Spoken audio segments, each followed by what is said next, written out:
bonjour à chacun d'entre vous, frères et sœurs, chers amis.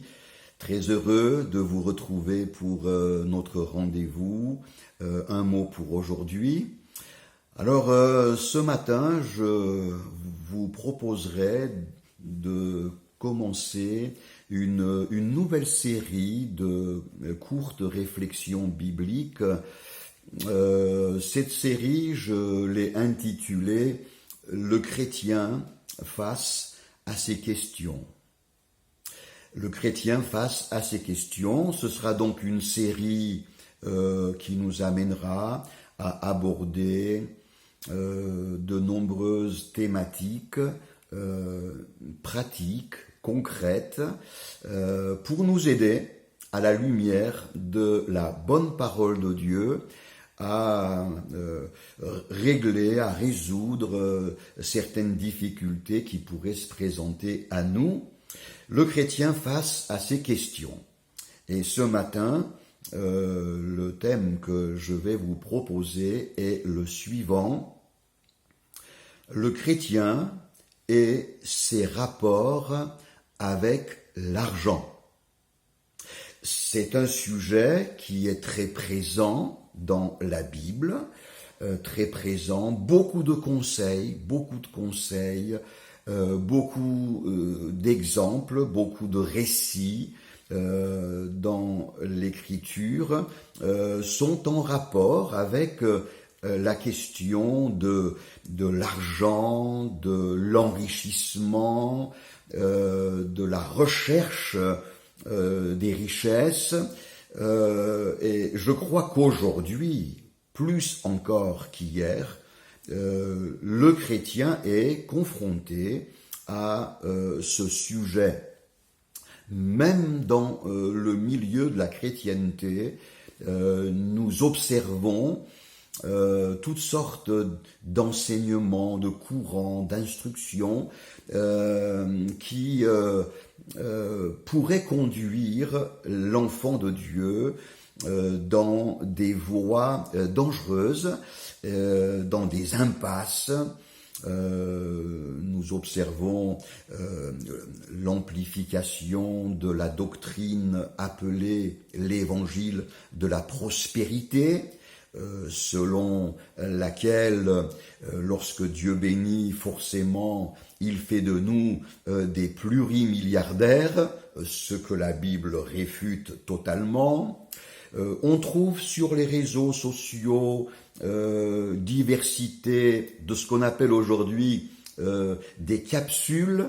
Ce sont des séquences courtes de conseils dans certains domaines. Je suis tombé sur une capsule dont le titre était le suivant, 7 clés pour gagner plus d'argent.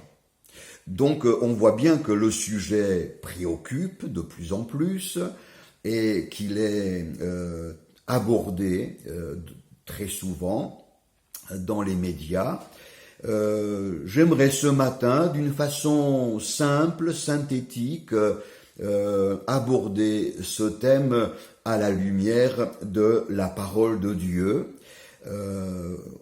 Voilà, la parole de Dieu nous éclaire, il n'y a pas de sujet tabou pour le Seigneur, il aborde ce sujet, et ce qui ressort d'une façon générale de l'enseignement biblique sur le sujet de l'argent, on pourrait le résumer par cette formule relativement connue qui dit il faut de l'argent pour vivre, mais danger, il ne faut pas vivre pour l'argent. Danger, parce que la Bible montre que l'amour de l'argent, sa recherche frénétique, la convoitise de l'argent, l'amour de l'argent est une racine de tous les problèmes, de toutes les souffrances, de tous les maux. C'est la parole de Dieu qui déclare ces choses. La Bible dit également quel rapport y a-t-il entre Dieu et Mammon. Mammon étant dans le paganisme la divinité qui personnifie la richesse, l'argent, le pouvoir et le succès financier. Quel rapport y a-t-il entre Dieu et Mammon? Je mentionnais la notion de danger, de dangerosité, d'avoir des rapports déséquilibrés et excessifs avec l'argent, parce que au fond, l'argent, trop souvent, est une source de douleur, de souffrance, de frustration incroyable. J'ai noté cette partie de ma méditation, l'amour de l'argent, source d'amertume. Source d'amertume. Il faut reconnaître que malheureusement, dans de nombreux cas, on a sacrifié à cette idole Mammon des biens infiniment plus précieux que la richesse économique. Bien souvent, on sacrifie à l'argent nos plus belles années, nos forces, nos énergies physiques, mentales, intellectuelles. Il n'est pas rare que l'on ait sacrifié aussi à l'argent l'équilibre du couple, l'harmonie de la famille. L'argent et tout ce que cela draine suscite tellement de soucis. La recherche de l'argent plonge l'individu dans un état d'inquiétude et de tension permanente. C'est Jésus qui dira dans une de ces fameuses paraboles, vous savez, la parabole du semeur qui ensemence tout un terrain et une partie de la semence tombe parmi les ronces, les épines, et ces ronces et ces épines étouffent la semence et l'empêchent d'engendrer la vie. Eh bien, Jésus va dire que la séduction des richesses, de la même façon, étouffe la parole de Dieu dans notre cœur et dans notre vie. L'individu est peu à peu engagé dans un cycle de soucis permanents, ce qui influence son caractère, qui devient parfois irascible. Cela perturbe ses relations. Il est physiquement à la maison, mais il est absent parce qu'il est dans ses pensées et dans ses calculs. On néglige les demandes d'affection et de dialogue que nos enfants nous adressent. Oui, la recherche excessive et déraisonnable de l'argent est une source très souvent bien amère. Et pour être complet, bien souvent, malheureusement, on sacrifie aussi à Mammon notre propre vie spirituelle, notre propre relation avec Christ, notre service pour Dieu aussi. Nous voyons dans l'évangile de Luc deux exemples que j'aimerais mettre côte à côte, celui d'un jeune homme très riche, qui vient trouver Jésus, et au terme d'un dialogue émouvant, la Bible nous dit que ce jeune homme est devenu tout triste parce que le conseil que Jésus venait de lui donner n'allait pas dans le sens de ses aspirations. Il tourne le dos au Christ et il s'en retourne, et Jésus dira combien il est difficile à ceux qui se confient dans leur richesse d'entrer dans le royaume de Dieu.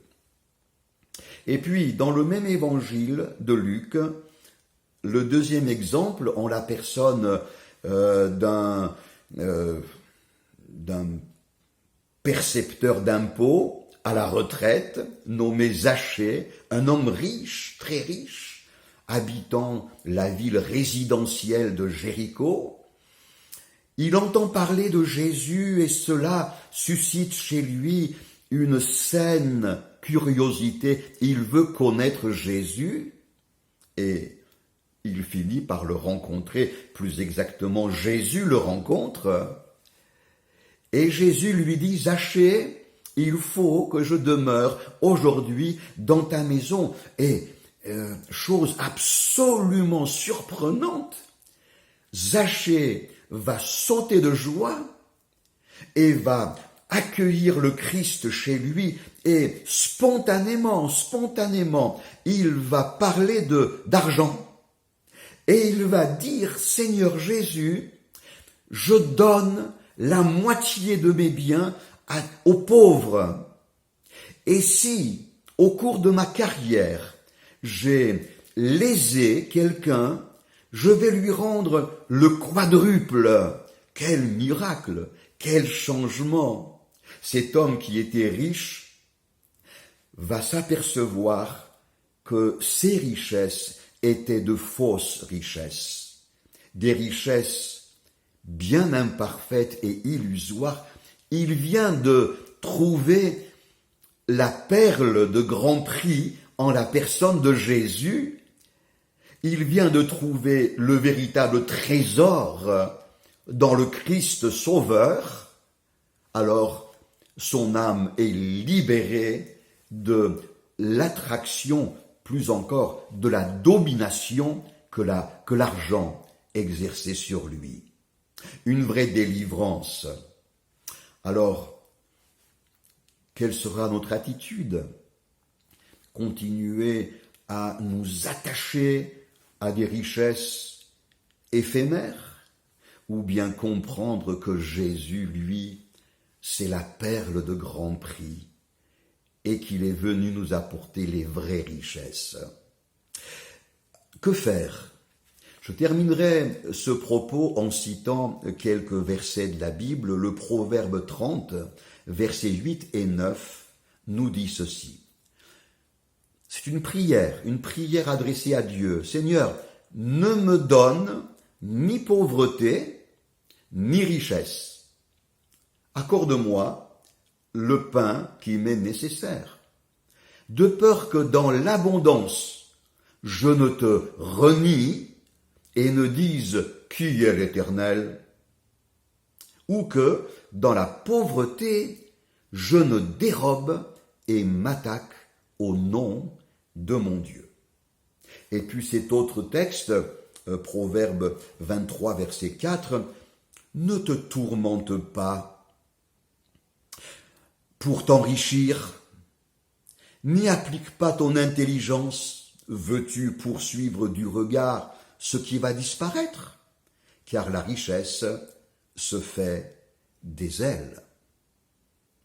Permettez-moi de terminer ce partage avec ces paroles de Jésus. Ne vous amassez pas des trésors sur la terre, où la teigne et la rouille détruisent, et où les voleurs percent et dérobent. Mais amassez-vous des trésors dans le ciel, où la teigne et la rouille ne détruisent point, et où les voleurs ne percent ni ne dérobent. Et écoute bien, mon frère, ma sœur, cette parole de Jésus, là où est ton trésor, là aussi sera ton cœur. Par amour pour le Seigneur Jésus, des hommes, des femmes ont exprimé leur consécration, leur motivation pour l'œuvre de Dieu en offrant leur vie, leurs projets et parfois même leur pécule. L'argent peut devenir un des nombreux moyens d'exprimer à mon Dieu ma consécration, mon amour, mais aussi ma confiance en sa fidélité, car Dieu, mon Père céleste, pourvoit à mes besoins et ne me laissera jamais dans le manque. Alors que ces quelques paroles puissent nous éclairer, et dans des temps où on donne tant et tant d'importance à l'enrichissement financier et économique, que nous, enfants de Dieu, nous puissions relativiser l'importance de l'argent tout en lui reconnaissant une certaine utilité, mais que le cœur libre et enflammé d'amour, nous puissions consacrer notre vie pour le service du Seigneur. Amasse-toi un trésor dans le ciel, que le Seigneur te bénisse.